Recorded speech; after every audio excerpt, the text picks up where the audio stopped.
Tagar Institute, Jurnalisme dan Riset.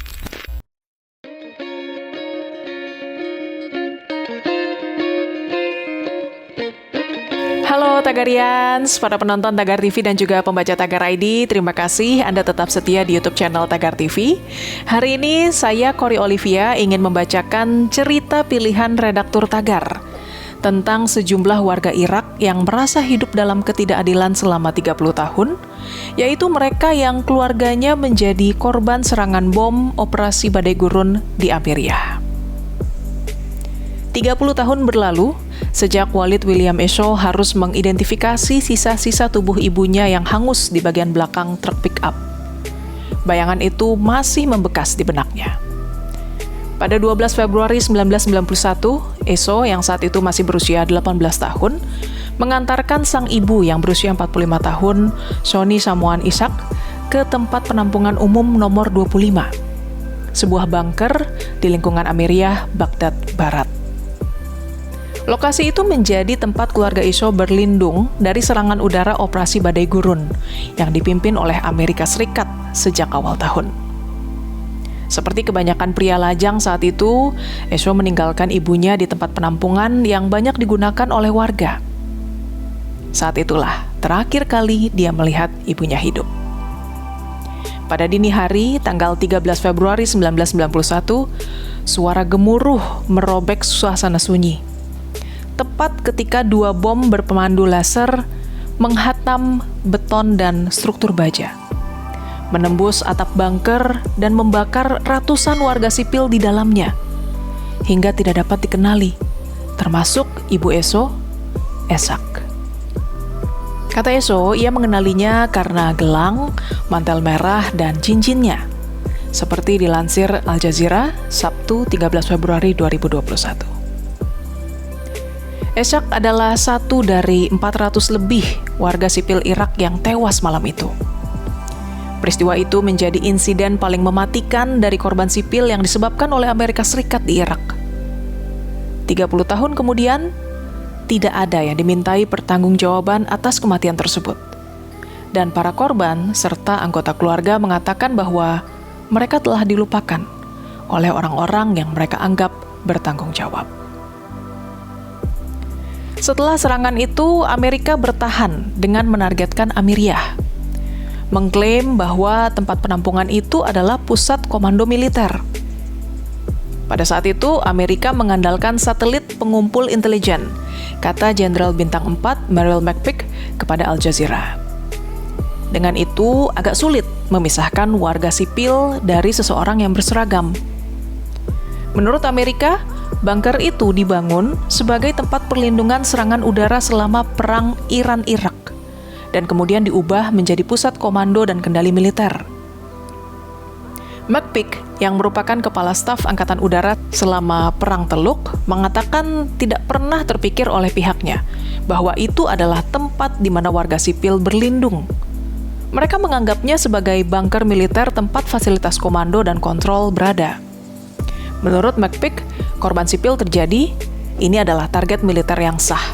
Sasarannya tepat, dihancurkan dan gulung tikar, dan hanya ada sedikit kerusakan tambahan. Ia juga menyebutkan bahwa jumlah warga sipil yang terbunuh hanya sekitar 250 orang.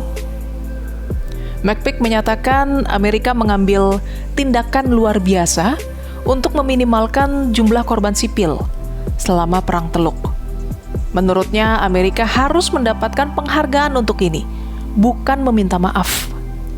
Namun dalam sebuah laporan, Human Rights Watch menyimpulkan bahwa hanya beberapa bulan setelah serangan, pasukan sekutu gagal menggunakan cara dan metode serangan yang meminimalkan kemungkinan korban sipil.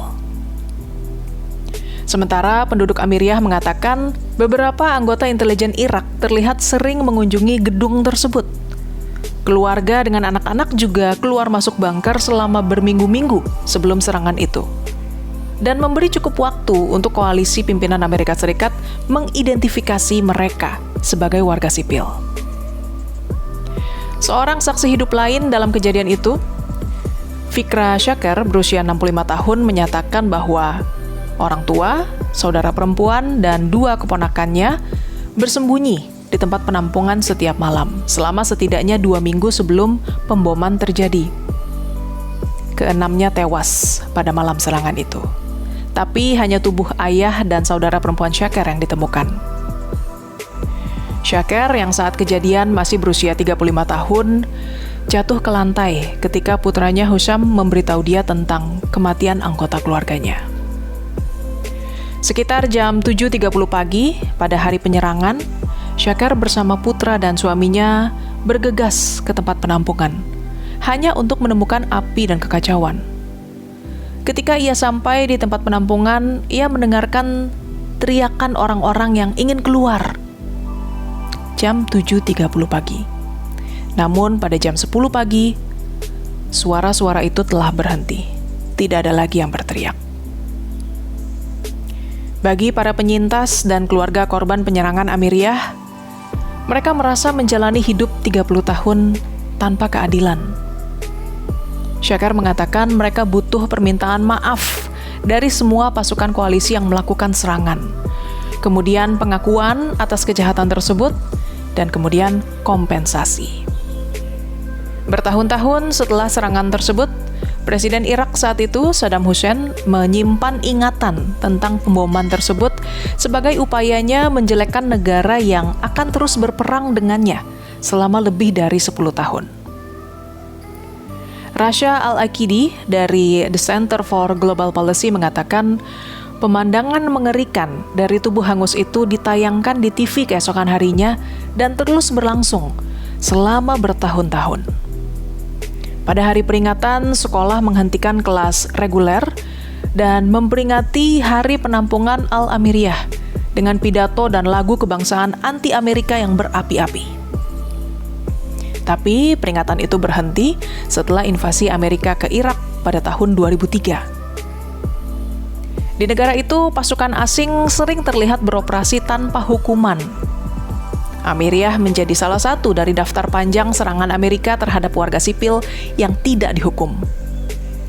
Pada Desember 2020, pengampunan mantan Presiden Donald Trump terhadap 4 kontraktor Amerika yang dihukum karena membunuh warga sipil Irak pada tahun 2007 disambut dengan kemarahan oleh penduduk setempat. Meski mereka tidak terkejut dengan kebijakan itu. Tariq Mandalawi dari Martyrs Foundation, sebuah badan pemerintah Irak, mengatakan langkah-langkah telah diambil untuk mengeluarkan paket kompensasi bagi keluarga warga sipil yang terbunuh pada tahun 90-an. Tapi tidak merinci apakah korban serangan Amiriyah akan dimasukkan atau tidak. Di luar seruan untuk remunerasi dan pengakuan, para penyintas pengeboman mengatakan bahwa mereka tidak diberi ruang untuk berduka atas orang yang mereka cintai. Dulu lokasi ledakan sempat dijadikan museum peringatan yang berisi foto-foto para korban. Tapi lokasi ledakan itu ditutup setelah invasi pimpinan Amerika ke Irak tahun 2003. Saat ini halaman penampungan menjadi klinik dan kantor pemerintah. Namun bunker tetap tertutup untuk umum. Tidak jauh dari tempat penampungan yang kosong, sebuah patung karya seniman Al-Bashir berupa wajah manusia yang meringis terbungkus batu dan api adalah satu-satunya peringatan yang terlihat dari peristiwa tragis itu. Untuk pertama kalinya sejak 2003, Amiriyah akan mengadakan upacara peringatan di dalam penampungan untuk menandai 30 tahun pembunuhan itu. Tapi untuk sebagian orang, itu terlalu terlambat bagi pria, wanita, dan anak-anak yang menurut warga Irak telah diabaikan oleh negara. Tagarians, demikian cerita pilihan redaktur Tagar hari ini tentang sejumlah warga Irak yang merasa hidup dalam ketidakadilan selama 30 tahun, yaitu mereka yang keluarganya menjadi korban serangan bom operasi Badai Gurun di Amiriyah. Subscribe YouTube channel Tagar TV dan klik loncengnya juga untuk mengikuti video menarik membahas topik terhangat hanya untuk Anda. Saya Cory Olivia, Tagar TV.